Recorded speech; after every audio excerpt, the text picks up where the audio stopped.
actually I wanted to get into your formation, and like I know that you've been kind of training for a while, right? That you've been I always see like your videos on Instagram and you say like you're training under this person, this person. So I just kind of wanted to go like through a timeline of like what have you been up to? What do you look for? Like when you train under somebody, what are all those things that like make something worthwhile you're training, you know? Yeah.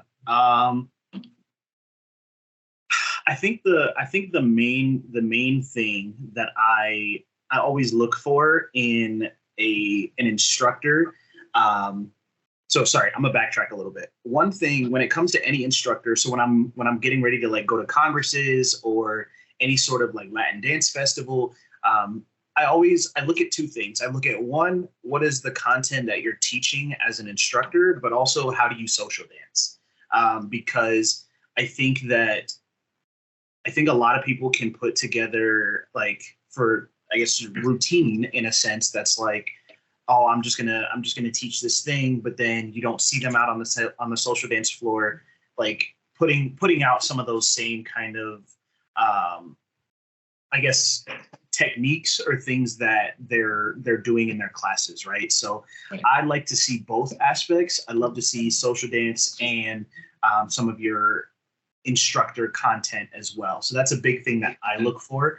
And I think I'm gonna just use I'm gonna use Onesis as an example. I'm not sure if you know who Onesis is, so for him, for example, the first thing that I ever saw of Onesis was a social dance, and I don't remember who the follow was, but I remember like the social dance. It wasn't. It was there was a lot of technique to it, but it wasn't anything that's like, oh, double turn, check, triple turn, crossbody lead, triple turn again. Like it wasn't anything. It was genuine fun of a social dance, but you could see that there was a higher level of dancing in that same aspect, right? On top of it, in scanning through his page, I see, he does like the Afro Cuban, he does the Afro Mambo stuff, and so those are aspects that I also really enjoy as a dancer. So Afro Cuban, Mambo, traditional bachata, all of those things are areas that I really enjoy in dance, and so I looked for instructors and individuals who encompass some of those same interests that I have as a dancer and areas that I want to grow in as a dancer. But also, I love when an instructor doesn't just like example it in the classroom, but examples it on a social dance floor as well. So I think that mix of being able to kind of combine both together is something that's really powerful for me when I am seeing an instructor. I guess to talk a little bit about kind of timeline as well. So sorry to put it. No, go ahead. Around what time did you start? Just so we have like a reference point. Yeah. I think I'm going on 2 years. I think. That you like really focus in on it, or I think. Yeah. Because I know people like say 2 years, and it's like they don't include like the time that they've danced before, like social. Sure. So like just to kind of get a reference of like where. Yeah. When you see 2 years, what does that mean? So I would say I've been dancing for 2 years, but my kind of exposure to the Latin dance world kind of goes a little bit beyond that. So when I was in college, I was a DJ. And so fun fact about me, I don't speak Spanish, but I would DJ the Latin nights. So I just had no idea what I was out there doing, right?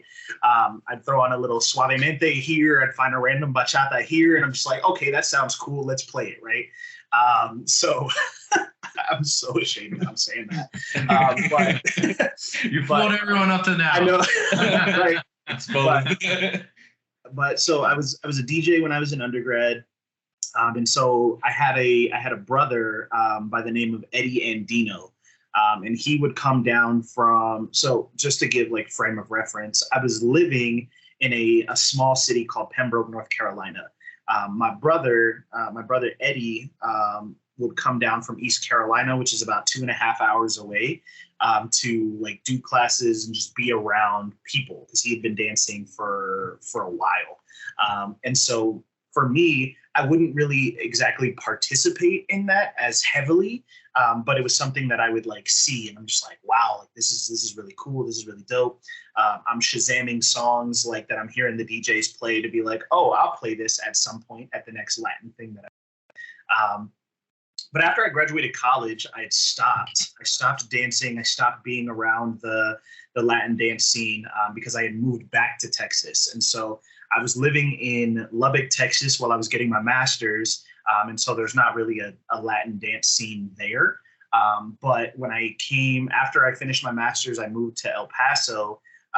And at the end of 2021,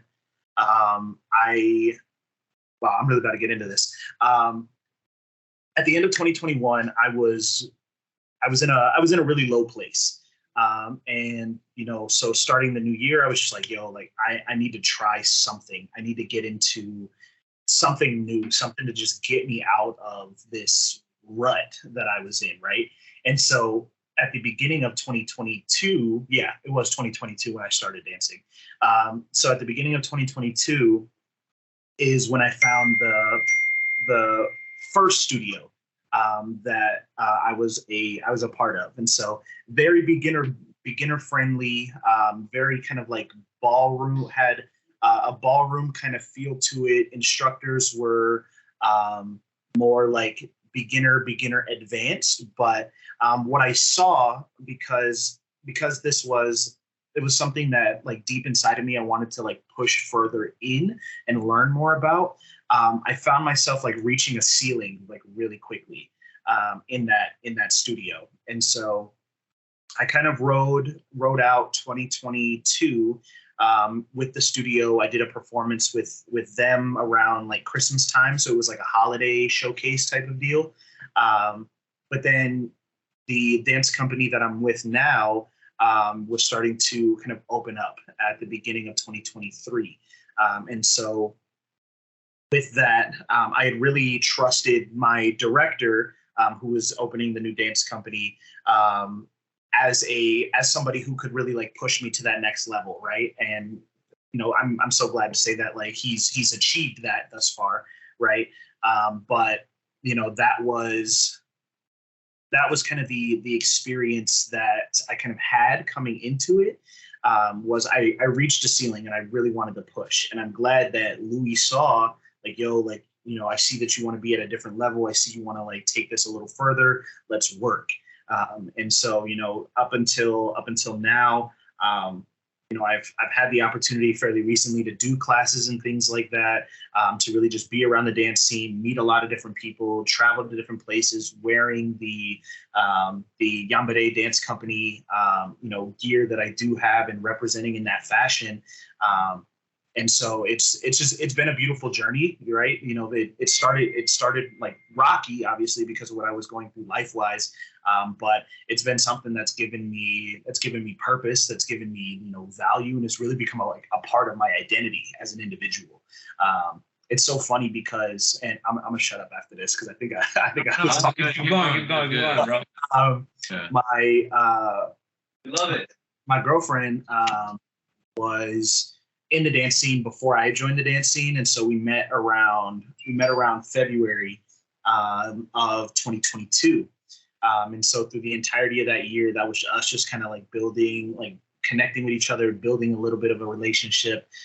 But I made it official at the end of 2022, so that's Bay now. So shout out to her if she ever sees this. But she tells me all the time, right? She's just like, yo, like I really see that dance has really become like a really big part of your life. And it was interesting because I was dealing with like my relationship was really starting to kick up as dance was really starting to kick up at the same time. And so I think it's beautiful to have multiple aspects of your life really kind of kicking off at the same time, because it's also the challenge of like, yo, Anthony, like how do we manage different aspects of our lives? And it's just like I want to do dance. I want to put a lot of time into dance, but I also got to dedicate time to my other relationships as well, and maintaining those kind of as you go through this thing called life.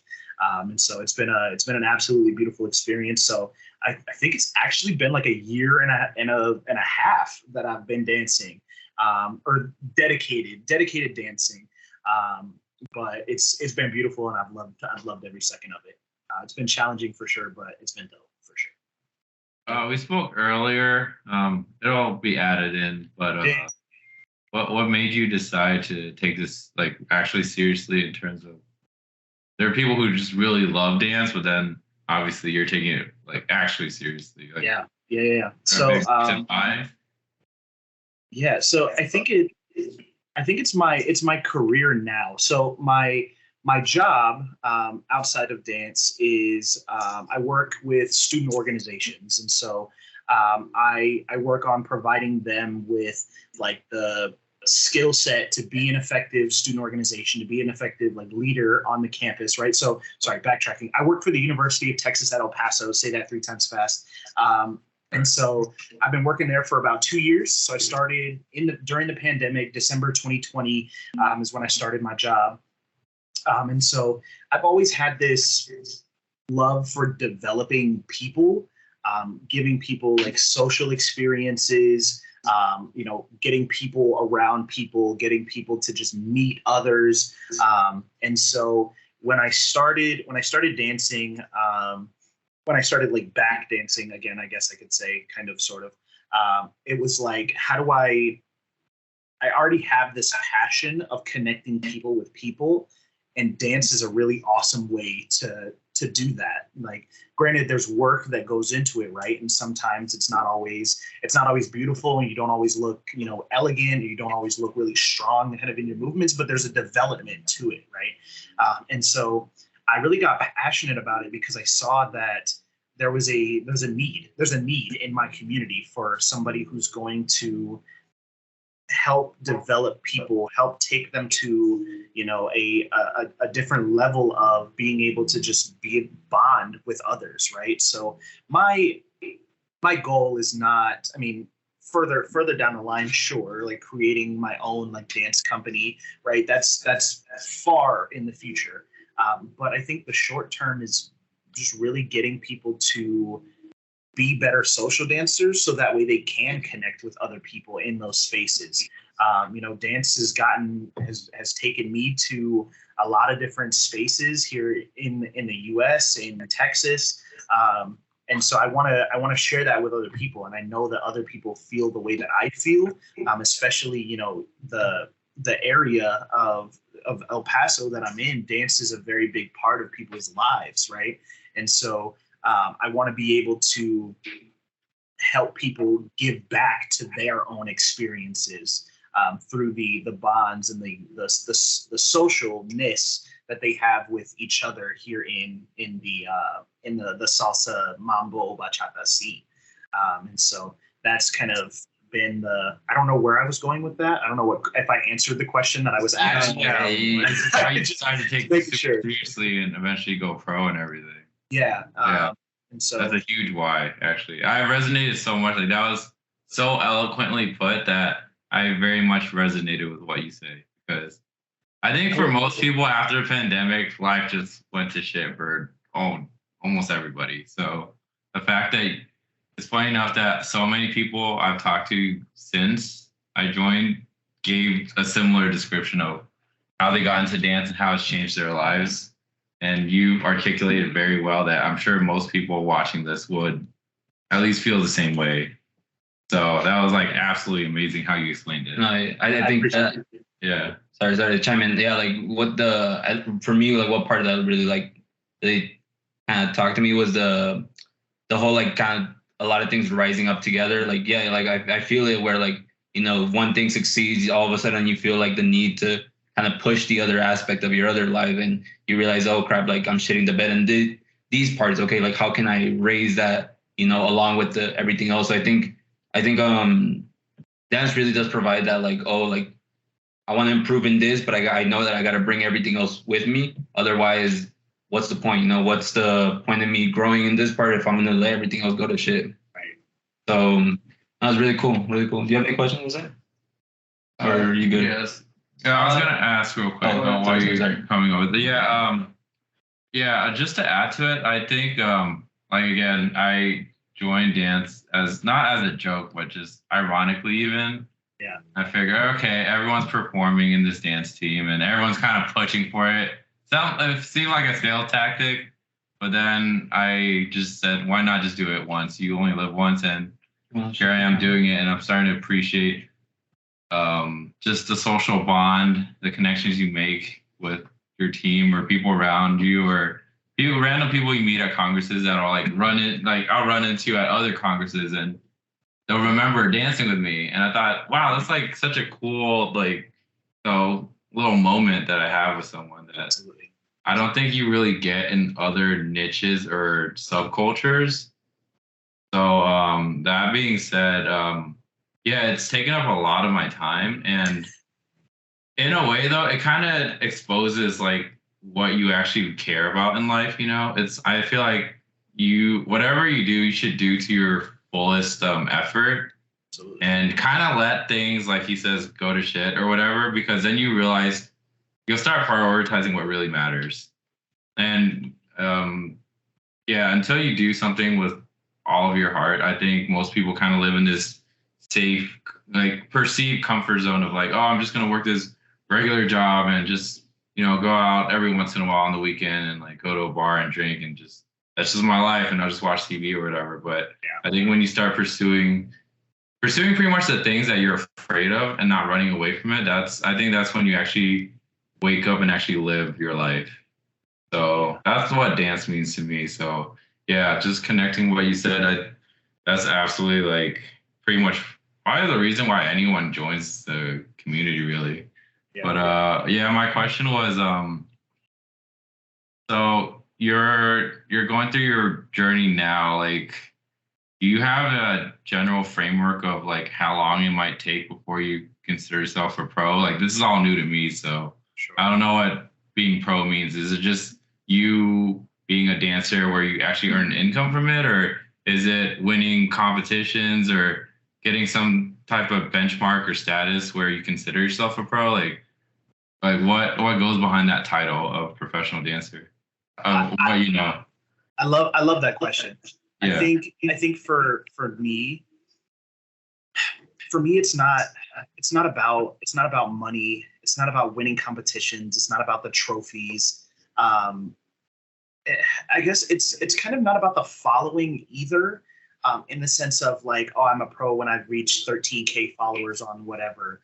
But I think what can make somebody a pro, and I guess this is the benchmark that I have for me, is where I'm seen as a resource in my community for people who want to advance themselves as dancers, right? And so I think that, like, while yes, I'm in this space of being able to be intentional with what I'm putting out in the community, what I'm teaching people, and trying to think about the individual in this very moment as a dancer, but then also trying to think about like where do I see this community being 3 months from now, 5 months from now, if they're taking these classes and being a part of and engaging in these experiences, right, over the course of a period of time.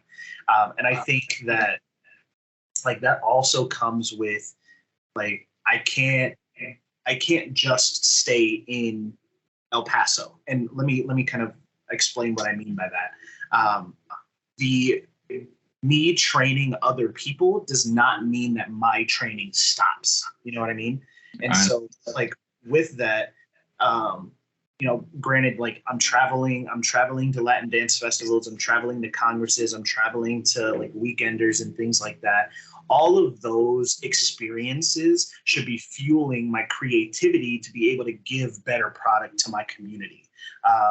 And so I guess to kind of tie it all together, that is where I'll feel that like I am a professional. I think the aspect of the money that you make from it, like that comes in the future. But I think genuinely I would consider myself a professional when I'm seen as a resource, that somebody, I guess I want people to be able to speak highly of me in spaces that I'm not in. right? And so I'm only one person. I can only network so far, and I can try and, but I can only do this one interaction at a time, right? But I want to be able to provide experience, provide knowledge to people to where they are going into other spaces, right? And being like, if this is something that you want to be a part of, if this is something that you want to do, if dance is something that you're interested in, this is the individual to get you started on that path, right? And so I think that's genuinely where I would feel like I am a professional, is when I'm seen as that resource for the community that I find myself a part of. Okay, I see. It's pretty much like a pillar of your local community. I'm sure, like, with like as time goes on, as all the training and all the money and time spent traveling, that you'll eventually reach that level of like quote unquote pro. But yeah, I think for you, you focus more on like what kind of value you give to your community. That's what you value most personally, Exactly. right? All right. Exactly. Yeah. No, that's really good. That's also, it ties back to your why you even started. So that makes total sense. Yeah. But yeah. There you Would go. you would you put any? Can you hear me good? Yeah. Yeah. Mhm. Okay, cool. Would you put any like specific benchmarks on that? Because I know, for example, this right here, like us reaching out to you, like I know you had a conversation with my wife, and she mentioned to me that you were from Texas. I was like, dude, this dude drove all the way over from Texas to like, the workshop, and then we got people coming over from Tucson. Some people from Cali, but I feel like Texas is a longer drive. It's some effort to get here for the Oasis. So, this right here is kind of like you being a resource, right? Because we're interviewing you and we're asking you questions. So like, what do you think for you, like what would be a benchmark? Because I know if we put it that way, like you could be a pro right now. Like if let's say you get recognition within just like, for example, I see you training, you posting your content out there. Let's say you do that, consistently, or people are recognizing you little by little. That's sort of pushing. It's resembling that goal that you have, right, of becoming a resource. So what would you say is a benchmark, or what would you like to see, like visually, or what do you see visually as yourself? Like what's the life of pro Tony, right? Yeah. Wow. Wow, that's a really good question. I think, I guess first things first, I'll be fully kind of transparent. I haven't exactly like thought about that. That's not something that I've thought of up until this point. The classes and everything that I'm doing, like it's crazy how all of this has happened within the span of like a week, right? Or a week and a half, right? So I was just at Que Padre Latin Dance Festival in South Padre Island down here in Texas. I come back on a Thursday. I have a bachata class. I was off on Friday. Saturday morning, I had a private lesson. I had a group class that night, and then a social. Sunday came around. We had training in the morning, and then we had an event that night. I just posted this on my Facebook, which is crazy. That I felt like I got a little bit of like a feel of that, of like what that week to week kind of feels like, of being a influencer is the word that's kind of in my brain, but I'm thinking more so of like being an artist. And so I guess I haven't really thought about like what that looks like for me, but I do, if I had to think about it kind of just on the spot, I do think of that as, I'm utilizing the classes that I want to teach kind of on a weekly basis, right? So maybe that looks like my Tuesday, Wednesday, right? I'm just going to kind of give example here, but my Tuesday, Wednesday are focused on, mambo on Tuesdays, bachata on Wednesdays, type of deal, right? Thursdays, I'm getting ready to, travel to whatever event. I'm picturing if like I have a team at this point, we've been training, we've been in our season working on, either debuting choreos or making sure that things look clean and look put together. But like Thursday is that prep and or like travel day, Friday, Saturday workshop, whatever that training experience kind of looks like. and sorry, I'm gonna veer off track really quickly, but then I'm gonna come back. Oh, go ahead. And so I think about congresses a lot, and I would like to say I'm very observant, right? And so I think of myself being, if I was, or will be, whatever the word is there, right? To be in those scenes, right? I think that, and this kind of goes back to what I was mentioning earlier, like my training doesn't stop. Even if I'm an artist and I was hired to be at a Congress, a Latin dance festival, you have this block where you're going to be teaching XYZ. I think my training needs to go far beyond that. Like if I am able to do so, I should be at the classes that are before mine. I should be at the classes that are after mine, to be able to like network, to be in those spaces and continue to be able to build my skill set from other people. So even as a professional, like that training doesn't stop. It shouldn't stop. At least I should say. But sorry, now I'm veering back. But you know, the training aspect, the Fridays, the Saturdays, the Sundays. Again, I'm really big on just connection and like ensuring that there's community built. So let's say I do bring a team out to go and perform Thursday, Friday, Saturday, whatever the case may be, right? There needs to be time to be able to like, hey, like team, we're not just gonna like, okay, we're done, we're preparing for the next one, but like what can we collectively like work on as a team as we've kind of gotten out of this, what's next for us? I think a big thing is like I think about this from like an education perspective, because that's what I studied for my master's. But we can see that our students need one thing, but they can see that they need something very different, right? And so if we're not able to, as professionals, bridge that gap between what we see our students need and what they feel like they need, then we're not doing them a service. Right? We should be able to push them to that next level, but we also need to be giving our students what they need to be able to like take the next step. Because this is something that I heard from Angel and Stephanie when they were down in Phoenix, is like their 100 might be somebody's like, no, sorry, or was it someone's, their 25 might be somebody's like 100. And so with that, because we're as professionals, we're supposed to be training, we're supposed to be taking care of our bodies, so we're supposed to know how to do all these things or connect with the resources that can help us do the things that we want to do. But not everybody's at that same, running that same pace as the professionals, right? And so we have to be able to meet people where they're at, but also like give them that support to help them push to a higher level, but not to a point where they are now like, I'm a failure in this experience, and I'm going to now kind of withdraw myself from the experience in itself. So sorry, I'm veering back on track. But no, this is all good. Yeah, this makes total sense. Building in that time to like really wrap up an experience with your students, with your community. I don't think we take into consideration enough like, how am I ensuring that my students can give me feedback as well, right?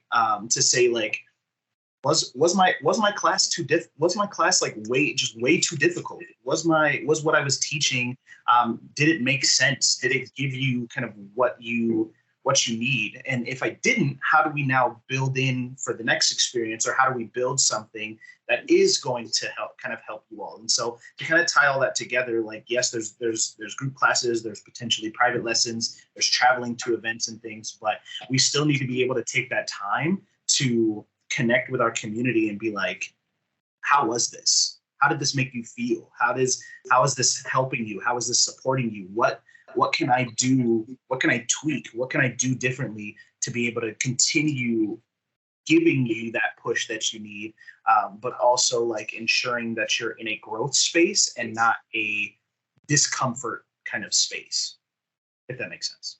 Yeah. I was just going to chime in. So again, everything you explained to me personally, it made total sense. And even the conversation you had where you talked about your veering off, it ties perfectly to literally like your ethos, like your mindset, why you started everything. It's, what you're talking about, correct me if I'm wrong, you're talking about like, just one day where you're asking for feedback, seeing if what you've been doing is conducive for your students. Pretty much, honestly, it goes back to, building a community and everything. And then it's pretty much you're describing a relationship pretty much like with your students. And that's what you consider a big part of like being pro Tony, let's say. And because the last thing you want to do is not have your students feel like they're getting their money's worth, or if it's too overbearing, the training and what have you. So no, aside from a relationship, that's pretty much, I think that's how a business is run too. You just one day where you review, your actions and see if you got the most out of, your effort or whatever. So that made total sense to me. Yeah, because I mean that's what it is at the end of the day. Like I work for a university now, and so it's like if you don't have students, we don't have jobs. So it's Right. like, so we have to have to think about retention of students on a regular basis. And so that applies to like any area where we have individuals that we're instructing, that we're training in any kind of way, shape, or form. Without them, we don't have anything. We're standing in front of a camera talking to ourselves.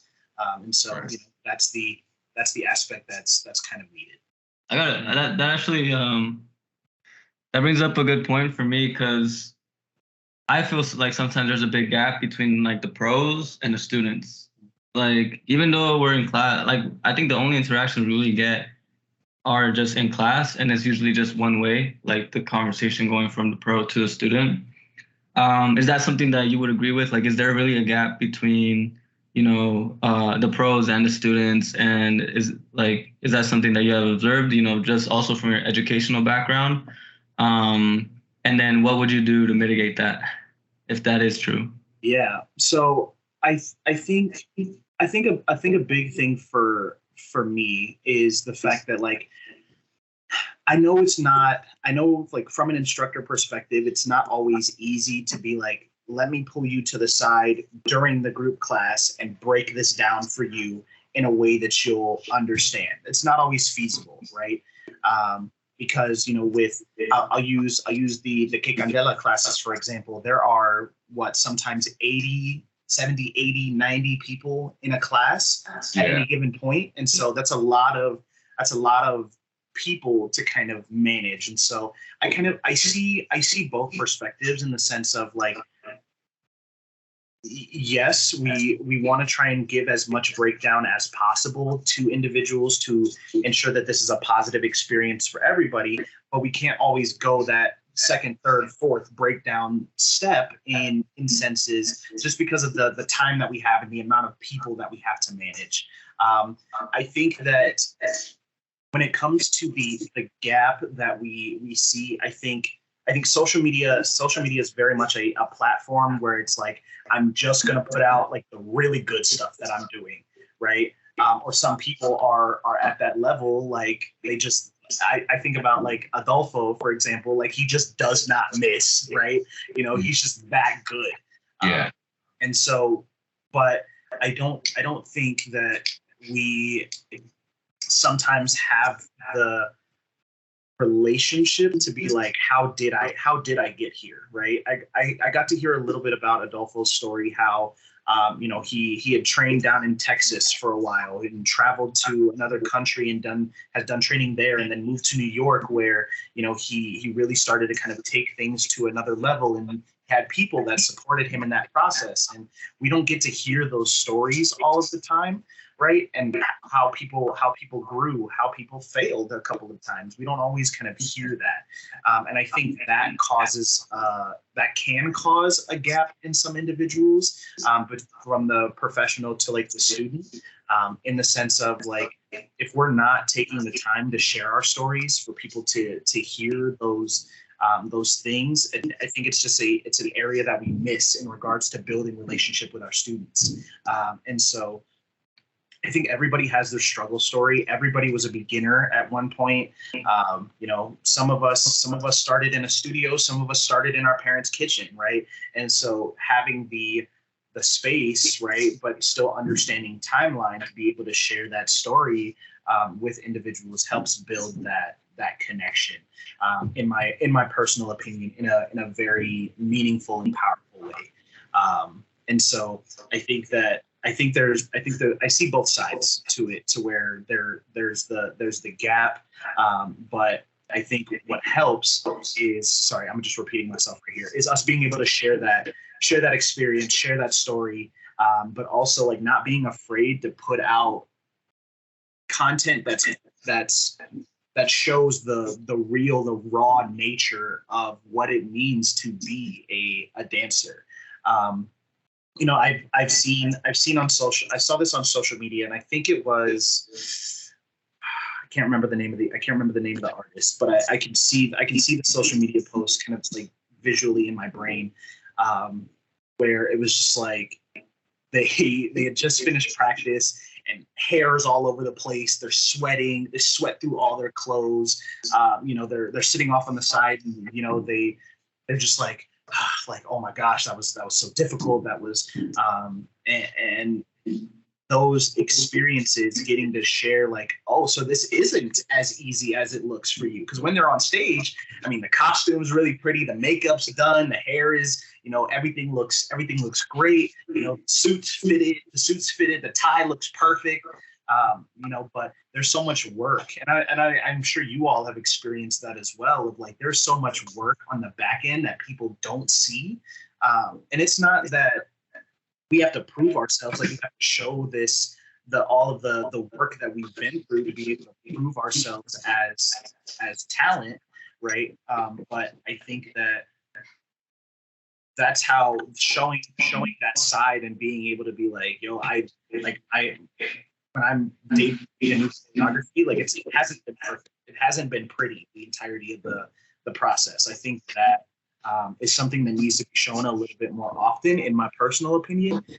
And that's something that I think personally, just in kind of reflection as I'm talking, is something that I feel like I got away from it for a little bit, but I do think it's something that I'm going to connect with people. Like, we need to show that aspect, because it's beautiful. It's beautiful, and it's a raw, it's a real experience that people can connect with. No, that's perfect, because I think, yeah, it was Sunday right before I left Vegas, the very last workshop day. I approached Natasha from Empire Mambo, and I saw her. Oh, it's just super fire. Yeah, hopefully down the road when we're famous, hopefully she remembers this timestamp. Yeah, she was walking. I just finished one of Adolfo's workshops. She walked up, and I just finally had the guts to approach her. And I told her, you know, I saw you at Eddie's workshop, but I felt like you guys are so amazing at dancing that I couldn't approach you. Like, she almost felt kind of bad that I didn't. But I think sometimes, I mean, I'm guilty of it, where you see someone so amazing that you kind of put them on a pedestal when you realize, not taking away from their skill or their accolades, but they're just as human as everyone else. Right. What I appreciate what Eddie said was, you know, he's a human being too. He has a favorite color. He doesn't just live in the studio. Even technically, he does live in the studio, but yeah, it's like, I think from the student or beginner side, we do want to see that more human aspect of the ugly moments, or the moments where you feel like you want to just quit altogether, or where you feel really, you know, low, or, you know, those times where you have self-doubt, because showing that vulnerability kind of, in a lot of ways, I think it inspires people even more, because just me being a beginner, seeing someone like Adolfo, I'm like, wow, like, I'm never going to get there. I probably should just quit and never start. And I'm sure the pros can attest to like wanting to see people grow. And I see that in other aspects of any industry, you know, like people at the top. I think people have a misconception of just, you know, oh, they're probably too unapproachable, or they probably wouldn't ever want to talk to me or hear me out. But I think showing that side, that more human side, would help people put things in perspective. Yeah, absolutely. So, yeah. I think it's also really cool what you mentioned about like knowing like people's story. I remember I don't know when, but it was like a while back. I think it was when I first started training with Eddie. had one of his Oasis, and I remember trying to look up the people, like, who are these people, like, what's their story, what's their background. I remember there was like, usually you just Google people and then you just like kind of like try to see what's about them, what's around, and sometimes they'll have like their college papers, or sometimes they'll have like random stuff about them, but it's never really like, yo, this is my dance story. And I think it's something that we've talked about before. It's like, I want to know like the stories behind like the dancer, behind like, okay, like I know that you're a really good dancer, but like, for example, Adolfo, like he's been dancing since like before I was even born. And so I was like, holy shit, like this motherfucker has like 21 years of fucking experience. Obviously he's like this good. And it's funny that you mentioned Natasha, because like I would talk to Adolfo in Last Oasis, and I remember it's the same thing. It's like just the amount of like human that there is behind that person, like he said, like sometimes we put him in a pedestal where it's like, oh, like there's no way that I can even talk to him. And I remember I'm just eating my tacos, and like he's eating tacos, and we're just munching, we're chilling, and then we're just talking about I don't know how the conversation started, talking about Mexico City, and then we just started talking about random stuff that has nothing to do with dance. It's just me getting to know him as a person. And I think that's part of the reason that we kind of really started talking about like, how can we interview these people and get out the story of like, okay, how did, maybe not even the dancing aspect, but okay, like what is it about you that like brought you to this? Like you said, you DJing, and you're down, like when you were down and you're like, oh, let me find something. I think that's really important when we talk about it, because ultimately that shows us, who we are as a person, and it shows us that we are much more approachable than, the dancer that you see on Instagram. So I appreciate you for that. Thank you. Yeah. Yeah, that's pretty much the reason why we're starting this. Like, we're trying to fill in that gap where, again, as a pro, I'm sure there's no way to realistically show every single side on top of managing people or dance companies. So like that's our biggest goal, of just being that outlet to have people show the more human side, right, more behind the scenes, what it means to live that life. Absolutely. And then to document everything too, because it would be a shame to, someone to go away and never know their struggles and how they got there. But you're gonna say something? No, I mean exactly what you just said. I think I saw that gap, and as a student, I see and I want to know, like I want to know who this person is, and because sometimes you hear them speak and they speak with so much passion about the dance, like just dance in general, and I'm like, I know there's so many like meanings just underlying that, and I know like in those meanings, like there's stories, like, oh, that person struggled with this, and then they came up with that, and then, I think for me also it's been sometimes even frustrating just being in class and feeling like, oh man, like I know there's something I'm messing up, but I don't know what it is, and it's just like the constraints, like I don't have that ability to, if I want to do a private, for sure, like I get things done like that, but sometimes people don't have the resources, or they don't have that level of commitment, and like if they could just at least have like some personal interaction with the people, even if it's through social media, seeing a little bit more of their vulnerable side, seeing that human side. I think it would push a lot of beginners or just a lot of new people to, even who are not dancers, to just like look into it. So that's kind of like, I think it's that's the gap we're trying to fill, for sure. I think it's also really cool, like on the Sauceros page, like I always like, I'll look at the people that follow, and sometimes like I see the people that follow, and it's like they have nothing to do with dance, but it's just the fact that they see like this community being so tight, or at least trying to be like, they see that there's that the dance means so much to them. They're like, oh, like I don't know what this is about, but I know that this is good, and therefore like I'm gonna follow this page. So hopefully the other day I got a text from a random guy that he was like, oh, like I want to get into dance, and I remember just being like, fuck, like I wish that somebody would tell me like because I ended up telling him like, oh, look up this website and go here and here, and like go to your local dances and go to your local instructors and learn from them, and I wish that like, oh, like I could have that resource like when I first started, like that's if I could have just texted somebody and been like, yo, here are the things, just do it. And it's like, I think being able to provide that gap is so fulfilling, I guess. And I think that's the best word. But yeah. Yeah, Sorry, No, that's fine. Go ahead. and kind of touching on that like super quickly, I think that like I think what you all are kind of looking to do with your page and kind of what I mentioned a little bit earlier about oh shoot, I lost my train of thought. What was I about to say? Sure, gather your thoughts. We were just talking about connecting with people, giving them like an outlet to start Filling in that finding. gap. Yeah. Yes, yes. So, as I had mentioned earlier, like being able to talk about people in spaces that they're not in, right? Right. We'll talk positively about people in spaces that they're not in to Right.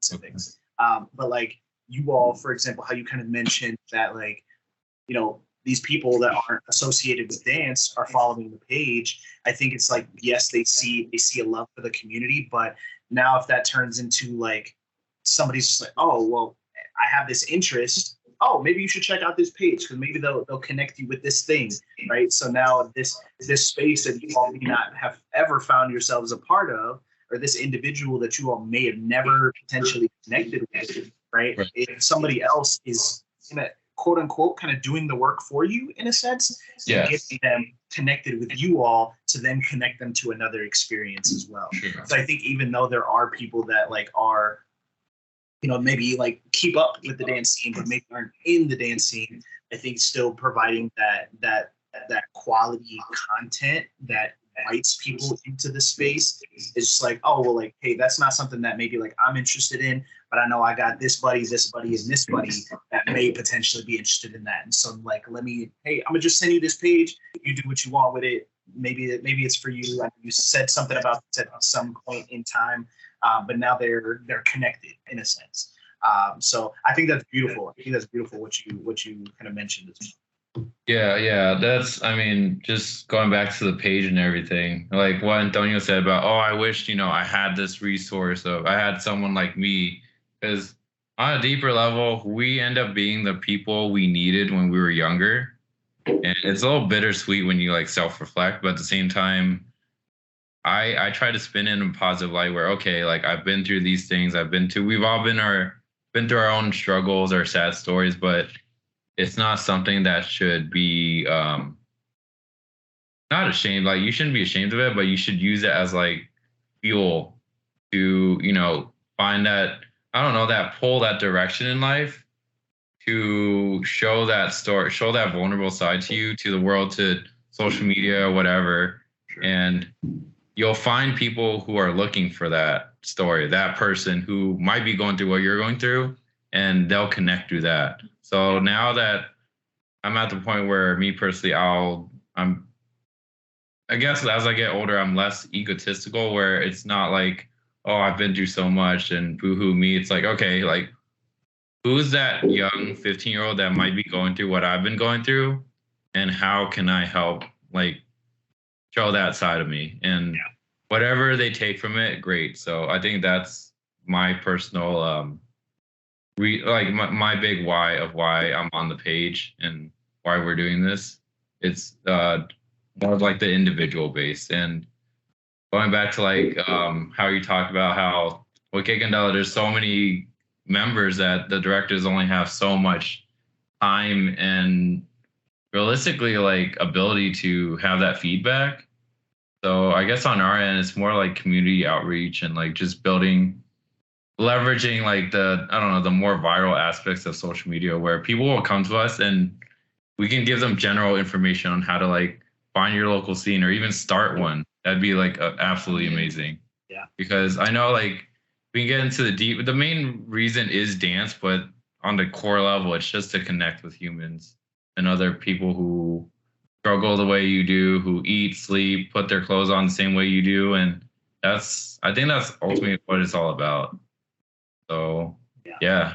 100%. I mean, to tie that back. So, and sorry, I don't want to derail too much, but because we need to be students of the dances that we find ourselves a part of as well, right?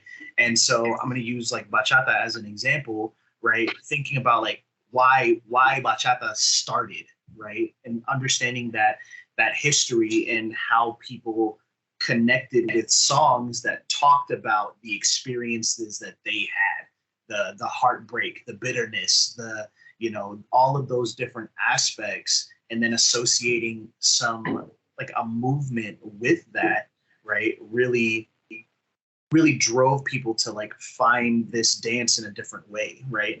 And so at the end of the day, like dance was also like for people to connect with people, and I think it's developed into something that's become and it's still beautiful in itself. And it's I don't mean to say this in like a negative light, but it's become like showy, right? Or it's become you know, there's different aspects to it, right? But at the end of the day, our ability to social dance with another person and connect on that level is really, in my personal opinion, why dance started to begin with, was for people to be able to share space together to flow simultaneously with another person. And so like, I think that we also need to understand like where, like being students of the game in a sense, understanding like, yes, this is grown to something that's so much larger, but the root of it is us being able to connect with other people through whatever we're listening to, whatever we're dancing, whatever experience is kind of being shared in our dance kind of journey. Yeah. I just blanked out, but that was a great addition. I love that so much. You guys have anything to add? Yeah, just going back to a little bit. I keep on hearing you like mention bachata and all that. And so what do you prefer more, bachata or salsa? Just so we can. Yeah. So DJ. I love bachata. I love it. However, traditional. Oh, okay. So I had a really good conversation. So my brother Eddie loves like more modern urban, leaning into more like sensual when it's done correctly. He loves like that aspect, right? He also likes to get his tiquitas on, right? But I lean more towards the traditional kind of side, and so I love traditional, but I don't train with it as much. I don't spend as much time with bachata as I do with mambo, and so that's just because my director, like the training, the choreographies, the routines that we're doing are more so like related strictly to like mambo, cha-cha, those kinds of genres of music. And so I spend more time with salsa, which is why like I spent like when I go to congresses, a lot of my time is spent in like the salsa rooms and stuff like that, because that's what I have more like muscle memory when it comes to mambo. However, you know, I can just sit in a bachata room and people watch, and I will be just as happy, right? Because I think that, well, sometimes seeing the way that people like interpret music and utilize their body to interpret and show their creativity is something that's really beautiful to me. And so, you know, I love traditional. I love bachata as an umbrella of music and of dance, but I spend a lot more time with mambo. So I spend a lot more time with that. So I do more mambo than bachata. What are some of your favorite like bachata artists that you got into train with, or that you really look up to? This is gonna sound kind of ass kissy, but Eddie. Eddie Hooper. Eddie Hooper, those who don't know him, which everyone knows. Sorry, what? Say that again. Oh, I was like Eddie who? Full name. Eddie Peligro, the director of Que Candela Dance Company. Eddie's been a really a critical part of my dance career.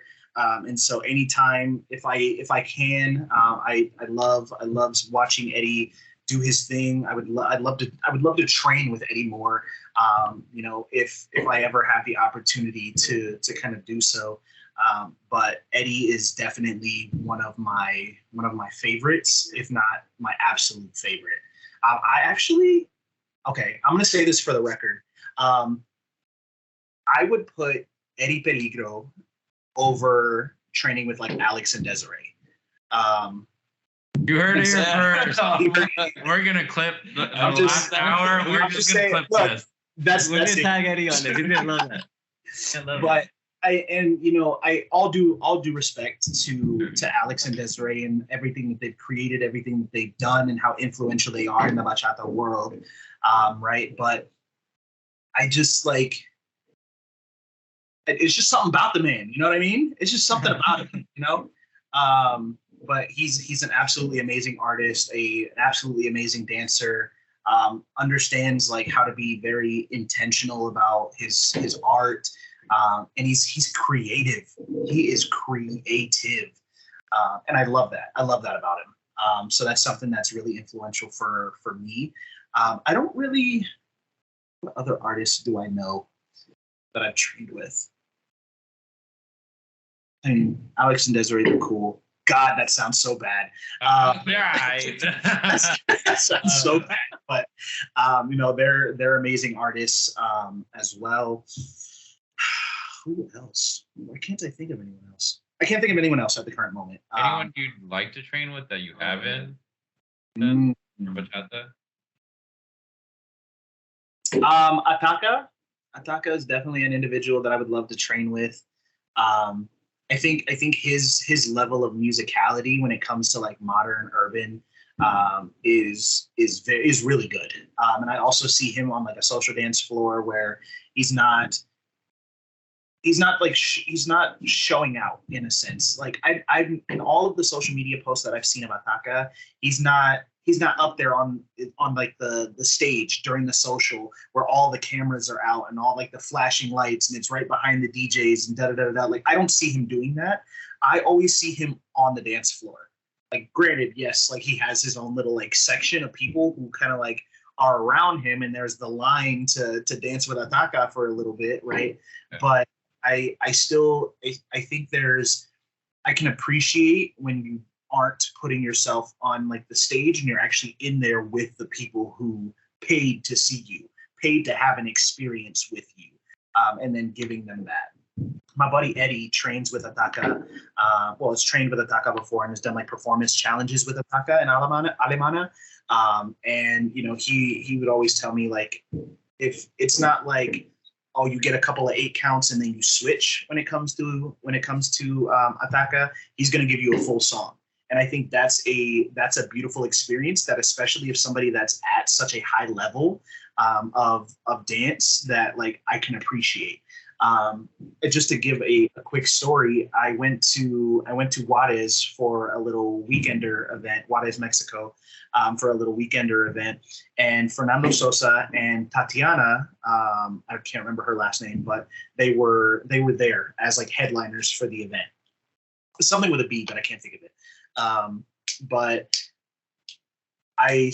the social happened, the performances went down, everybody started social dancing again. Fernando and Tatiana came down, but then there was the line of people, and it got to a point where there were no other people to social dance with because everybody was waiting in line for these artists, right? And so, you know, all due respect to them, and I love, you know, the community that they built. Tropical Gem is absolutely amazing. But then the other piece to kind of tie back to what I was mentioning a little earlier is like, you got 3 8 counts, and then just like, oh, thank you so much, you know. And it's just like, what experience are we giving people if I'm only able to give you 3 8 counts and then I got to move on to the next person? And I know that's just a problem with an international artist like at that level. But I mean, I can say this now because I'm not in that position, but I just feel that I would try and handle things a little bit differently to give people the best experience, you know, possible. But I can genuinely appreciate the fact that people like artists who really put effort into giving people a positive experience in their dancing. Be that guy soon enough. Or you're already that guy. You're manifesting it. Yeah, 100%. I mean, what do you think? Because I know that's just the thing with the scene in general right now, right? Like it's kind of where it's at right now. Because going back to the gap and everything. What do you think you would do? Like if you could, what would you do? What would you do to like like you said, like you do something different?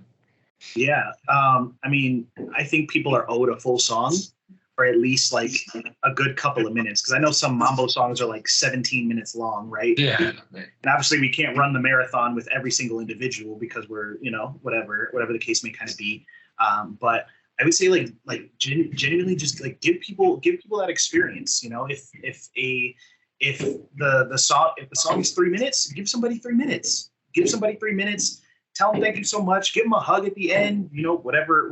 Like obviously, whatever comfort levels, like space that you have, right? Shake a hand, give a high five, like make people feel good. It's social dancing, right? It's not. We're not on a stage. We're not performing. Like it's like, oh, I just met you, and now we're gonna do this performance where I'm doing all of these things. Like, sorry, I'm veering off track a little bit, but that's good. But I mean, we should genuinely like as dancers be ensuring that we're giving people the best experience that we can in that very moment, because at the end of the day, like people can be watching you all day long, but it's you and that other person that you're dancing with at the end of the day that are sharing in this experience. And so I think that's one thing for me. I also like to think about from an organizer perspective as well, in the sense of like, let's say for example, I bring an artist to an event, and like I want to outline, because I know everybody doesn't exactly think this way, but I want to make it a point to artists to be like, hey, like, after you perform, you go upstairs, you get ready, you do what you have to do, but I want you to come down here and I want you to social dance, but I want you to like work the floor, right? And I don't think a lot of promoters tend to really do that, and that's why you see a lot of artists that just stand up by the DJs, or they only dance with other artists type of deal. And they're in the beginner individual who's maybe this is their first Congress or second Congress, but they're scared as shit in this moment to come up and talk to a professional, right? They don't get to engage in that experience, right? And so like I would make it a point, like artists, like if I'm bringing you in, like I'm expecting you to give people a positive experience, not just in the classroom, in a classroom space, but also on a social dance floor. So like don't just stand up by the DJ, and I know that's much easier said than done in management of people, but I think it's my belief that should be an expectation of artists. Like don't just stand by the DJ booth, go around the dance floor maybe once or twice and grab people that you see have been either sitting down for a while or whatever the case may be, because at the end of the day, these artists in their own areas are, they're observant, because they have to be able to like see a room, because they do it in their classes, to be like, oh, okay, like I'm seeing this thing, let me tell everybody about this. And you're telling me you can't see a social dance floor to see how many people are sitting down, or some people who haven't danced with other people? Like artists should be able to visualize and see that. You know what I mean? And so that's straight up bars. Keep going. Keep going. No, that's just my thing. That's just my thing. Like I hate to see that. I hate to see that, like artists who literally just stand in a corner, only dance with other artists. I don't think that's fair. Especially when people are paying $200, $300 sometimes for tickets, plus flights, plus hotel, plus all these other things, to be in this space and in this presence. Sorry, I don't know if you all can hear the fireworks that are going off outside. Oh, that's what I thought they were gunshots, but no, I don't live in the hood. No, we hear it too here. But like that's my thing. Like, yes, like artists should have time with artists. They should be able to, enjoy that experience as well, and connect with people that maybe they've seen at other congresses, or they've, shared an experience with, maybe performed in front of, after, whatever the case may be. But at the same time, like these artists should be looking to create positive experiences for the people who paid hundreds, sometimes thousands of dollars to come and see them. So that's my personal thing from a promoter standpoint.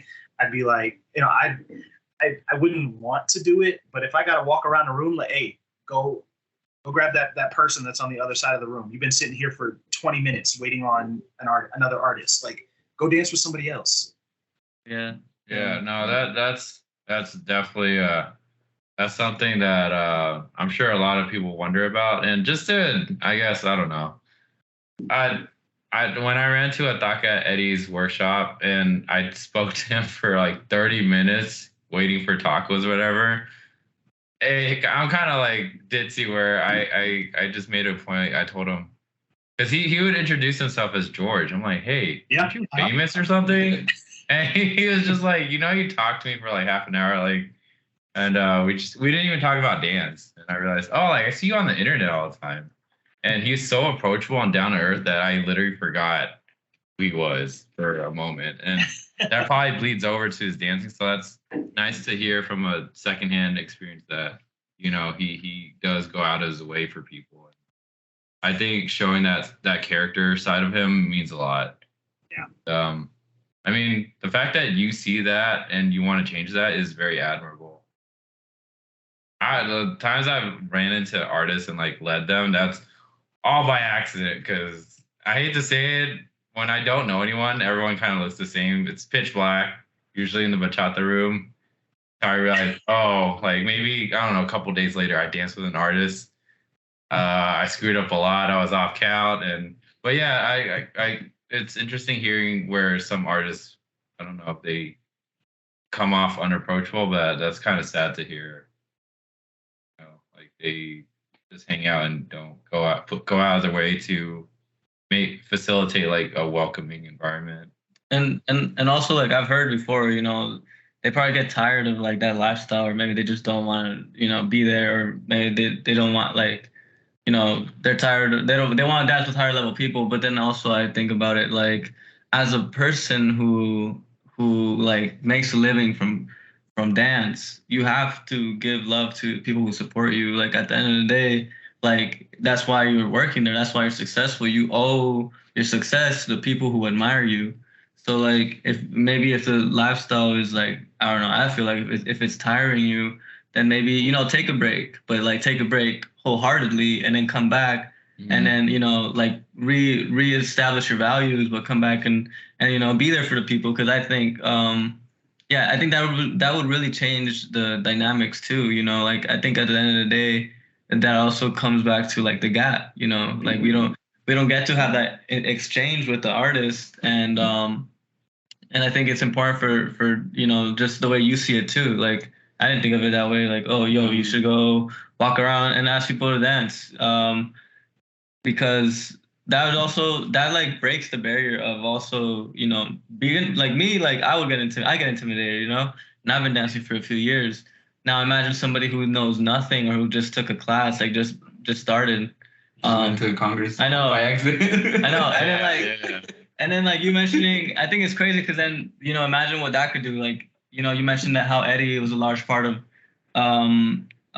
your journey. So like, he's a professional. He's coming up to you. Like, imagine like what a professional, that just goes and just says hello to people or just like dances with them.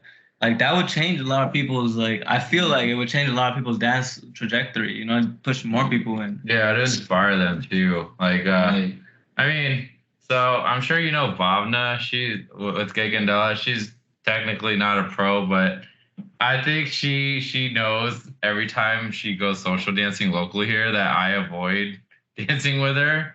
So she makes it a point to like ask me, and I'll never say no. But yeah, she's someone who seems super unapproachable, even though she's very kind and very patient.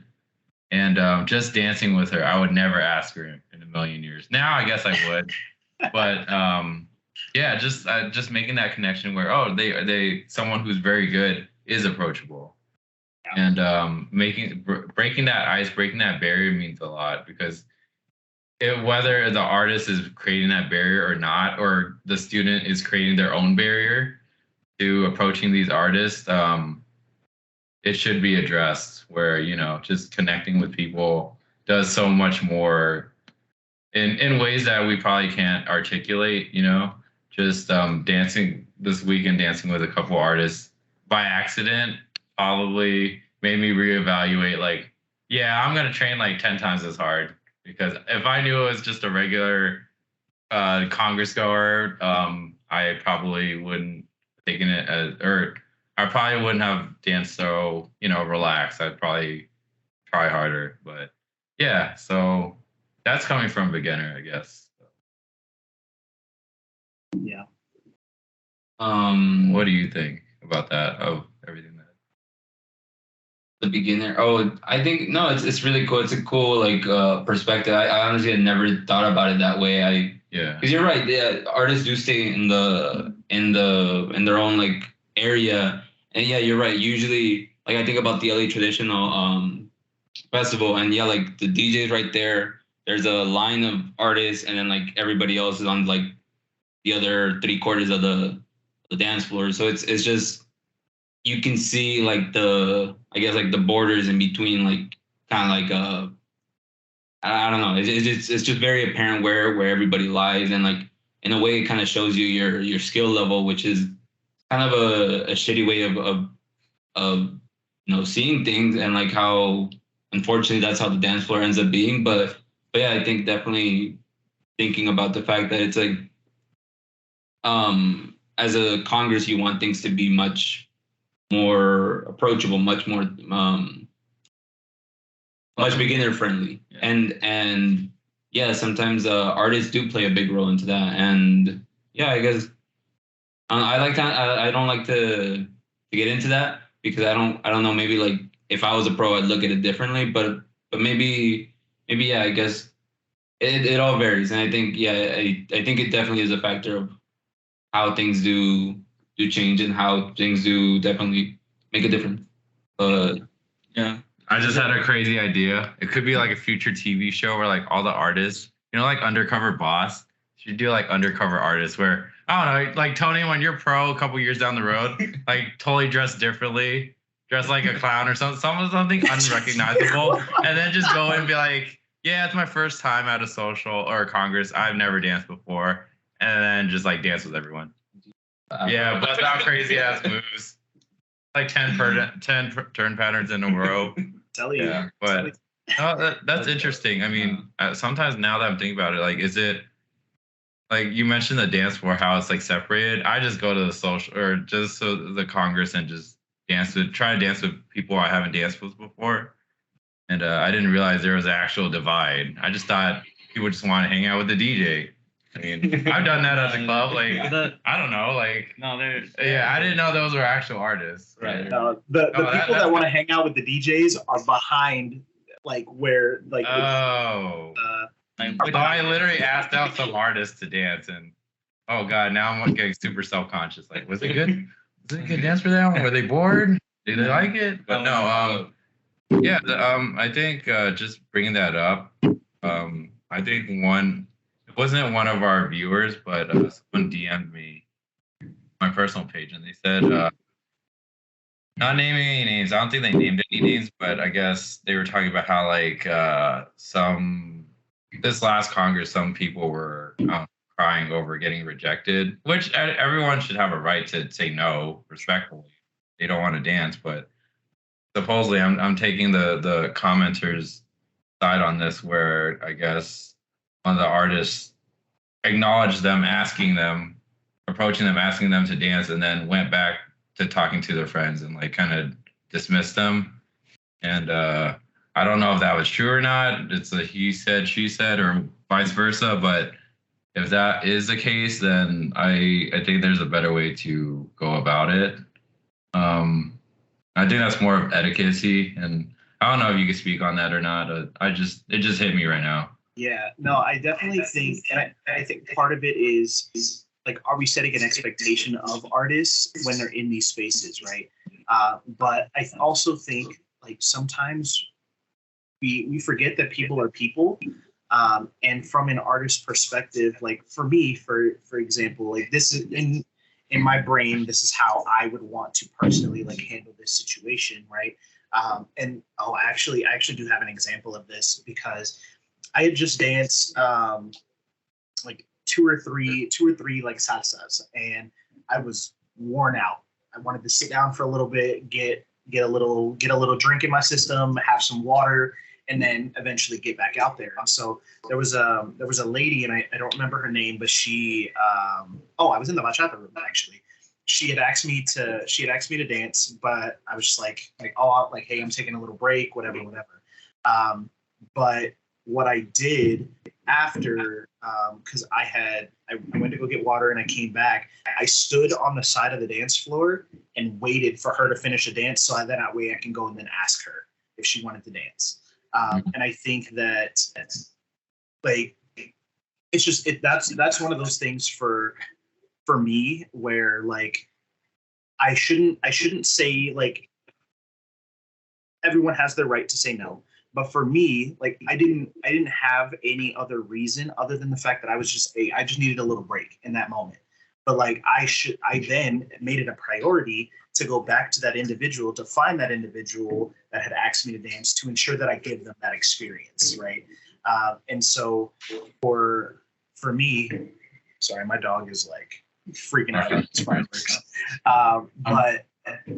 But like I think I think that's one of those things, like in treating people like people and ensuring we're giving as many individuals as we can the most positive experience.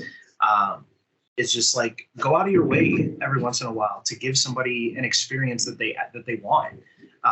Obviously, like you have your comfort level, and so do with that what you see fit. But for me, that's a prime example of like not just saying no for the purpose of saying no because like I didn't feel she was the best dancer or whatever the case may be, but I wanted to have that experience. I wanted to give somebody that experience of like I'm genuinely like I needed a break in that moment, but now it is my priority to make sure that I get back to you and give you an experience on the dance floor. Oh, okay. That's very nice of you, actually. And yeah, no, that DM just came by. I thought I brought it up because yeah, honestly, I can't say that I've gotten. I haven't asked any artists, so I can't say anything about that. Not that you know of. Not that I know of. Apparently, I'm doing it by accident, which is even worse in some ways. But yeah, I would like to think that if I ever got into that position, I would hate to come off as someone that was too good for someone who just started whatever or who isn't on my level to not be able to dance with them. Because I think at the end of the day, this is just me being a beginner, but I think it's just dancing. Like you should just connect and vibe with people anyways. But I don't know. I don't know what it's like being a pro. Like do you just sign a exclusive membership and just dance with like I don't know, everything's like calculated where it's actually a business deal going on every time you dance, and it's just some crazy high level of like networking that I don't know about. Illuminati. Yeah, dance Illuminati. Yeah, that's the conspiracy theorist that in me, but I don't know. But no, these are all great. Like me being so green to this, like I'm literally learning as I'm like sitting in this interview. Literally when I'm asking for the viewers to have some context, I'm learning as we're speaking. So these questions are literally from me getting to know everything you have to expand upon. You guys got anything? Yeah, I think it's like last question. Yeah. How are you on time? Like we don't want to keep you like because I mean, I've been talking for a while. A couple more minutes. I can stick around for a couple more minutes. We're good. Yeah. I was gonna ask. I mean, you could. Let's do like one question. Okay. I mean, well, so you mentioned a lot about wanting to change some stuff. So you mentioned maybe helping, building a relationship with the students, getting feedback from them. Yeah. You mentioned, how, changing that dynamic with the performers or the artists coming in, like how you'd want them to go around, and you'd want a different environment. What else do you think? Just moving forward, you want to become a professional. You want to you obviously be more engaged with the community. What is something that you're looking forward to at like maybe you changing it, or maybe something that you feel like more like should be changed that you just see in the social scene that maybe other people are not seeing?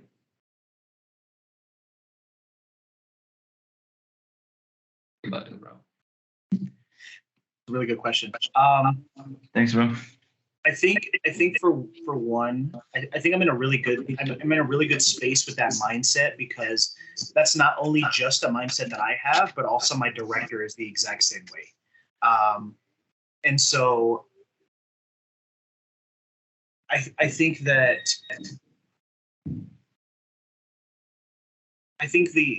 being able to like go out of your way to create connection is one of like the biggest things, and I'm really trying to instill that in some of my teammates as well.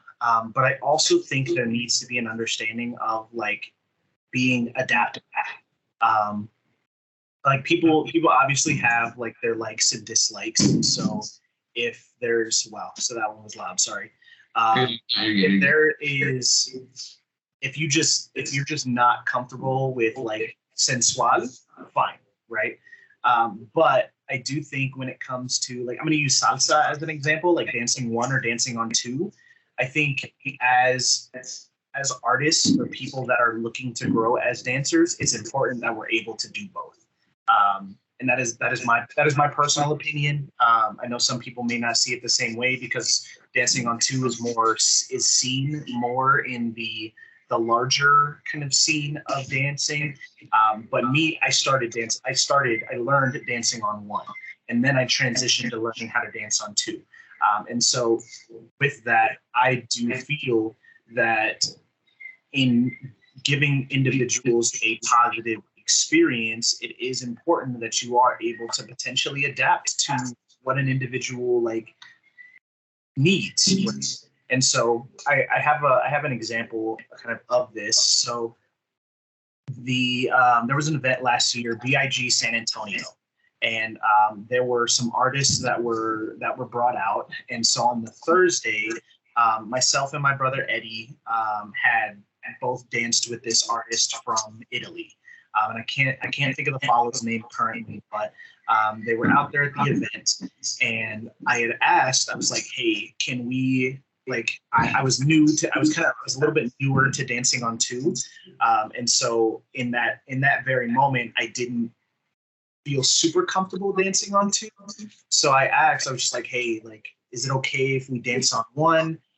Just because that's, I'm not super comfortable dancing on two. And I got, like, sorry, no, I don't dance on one. And so for me, that was and I finished the dancing on two, but I wasn't comfortable. And I didn't enjoy the experience. And so in a moment like that, I remember vividly, I walked off the dance floor and I was just like, what was that? And so I know part of it was like my skill level for dancing on two, but at the same time, I think there was, and if and obviously I don't know this lady's story, so I don't know if she doesn't know how to dance on one, so she only dances on two. Like, I don't know, right? But I think that in an experience like that, because there wasn't any like, oh, like, hey, maybe I don't train on one. I don't train on one a lot, so I'm not super comfortable with it. If there was any sort of communication to be like, hey, let's find a happy medium here, right? Eventually, you have to make a decision, because you either dance on one or dance on two, or like about that.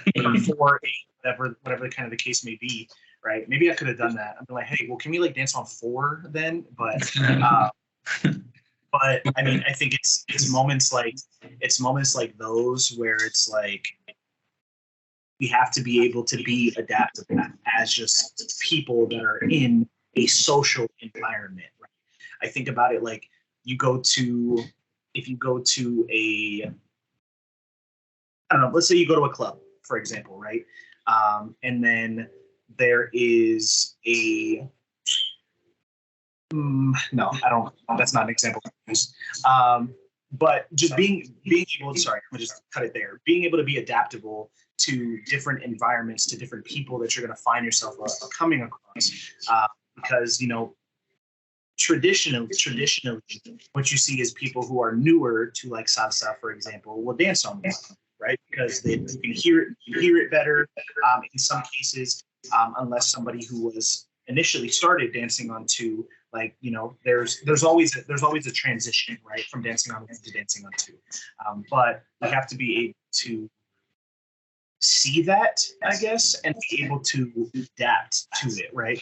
So if we start dancing on two, and maybe the follow is looking confused, we have to be able to read that in that moment and be like, oh, okay, well, like, hey, we can switch to one. Having the training and the skill set to be able to actually do that. Okay. Yeah, I know. I think maybe a good example would be, I once talked to a follow. She said that she had a very hard time with some leads because they would just lead too much. Like they were very advanced, at least compared to her, and she felt like very disoriented or just like low confidence, because they wouldn't adjust to her level. You know, instead of doing, you know, X amount of turns, just do like one simple one and vibe out. You know, I think that kind of makes a good connection with what you said. Yeah. And yeah. I like to think about a dance in regards to it's a conversation, right? So when you start a conversation, you're not going to automatically jump into like, I don't know, what's your mother's social security number? You're not going to automatically jump into that. You're going to start like, hey, what's your name? You're going to start like, hey, what's your name? Like, you know, what are your hobbies? What do you do for fun type of deal? Like things like that, and then work your way up to it, right? So I like to think of this as like, I'm gonna start with like, okay, like how's your basic? Let's basic time, right? Eddie taught me a really good thing about attacking your basic. So being able to like add different flares to your basics, so you're not just 1, 2, 5, 6, 1, 2, right? But adding different things. So it's like if I'm gonna go 1, 2, 8, 6, you know, type of right. But then like, basic things like as I'm working through this, okay, let me give you a right turn. How does that look? Oh, okay, cool, you can do that. Okay, crossbody lead. How does that look? Oh, awesome. Okay, crossbody lead with an inside turn. You know, how are we like seeing, like watching our follow, or like watching our lead as well, to be able to have fun, but at the same time not give anybody like a bad experience. So people can't execute double turns, we shouldn't be doing double turns. We shouldn't be trying to do double turns. If we see that maybe their basic's not the best, we shouldn't be trying to give them like all of these like hand tosses. We're flicking this hand over here, because it's like they're probably focused on their feet right now and making sure that they're on time with their feet, right? So we shouldn't be trying to do all these things up here with the hands and whatnot if their feet aren't fully under them. We should be able to give them a positive experience while still kind of adapting to that level. But I think more so because I'm naturally a, that's kind of my thought. But I know for follows as well, it's a little bit of a different experience. Like how do I have this when maybe the skill level, or you know, how do I still kind of be in that? And I can't really speak to that because I'm not naturally a follow, but you know, I think that we have to be able to adapt in that. To it end. Any last things? Yeah. I think we'll just end the interview right here. But before we do you want to give any last final thoughts to beginners, anyone, the audience in general, of like what you thought about the podcast, or anything you'd like to tell them about yourself? And definitely plug your socials too at the end. My name is Anthony Vincent. I'm representing El Paso, Texas, and Yambere Dance Company. Style, rhythm, dedication. Let's get it, baby. Hey, let's go. Yeah, real quick. Do you have any final thoughts for the audience, whether you're trying to talk to beginners or whoever you want to hear, whoever's listening to this? Any last thoughts? Yeah, I would just say like make your journey, make your dance, make your experience, make it beautiful for you. It's engagement in an experience, engagement in any kind of way looks very different for everybody, right? But I want you to know that your experience is yours and yours alone. You shouldn't compare it to anybody else's. You should make it beautiful for you, and not care what anybody else has to say kind of about your journey. So make it beautiful. Don't just be good, be great. And that's kind of where I close it. I guess socials at this point. Where can people find you? People can find me on MySpace at MySpace. No, but my Instagram is Tony Vicente Oficial. So that's TonyVicente official. On Instagram, I don't have any other social media platforms. I don't think. No. Does Yambere Dance Company have a social or anything? Yeah. Yambere Dance Company does have a social media platform as well. So it's Yambere, YAMBERE Dance Company. And yeah, we're actually, so with the company just starting up, we're building, we built out a brand new page for it. So show that some love as well to see everything that the great dancers in El Paso are doing. And then, my Instagram as well, just to see everything that I'm doing and building for El Paso in the near future. So super excited about the journey, everything that's coming in the near future.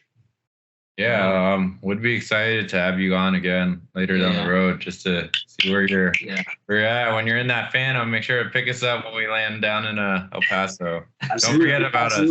Absolutely, I got y'all. Yeah, cool. All right, well, thank you so much, Tony. This has been a pleasure.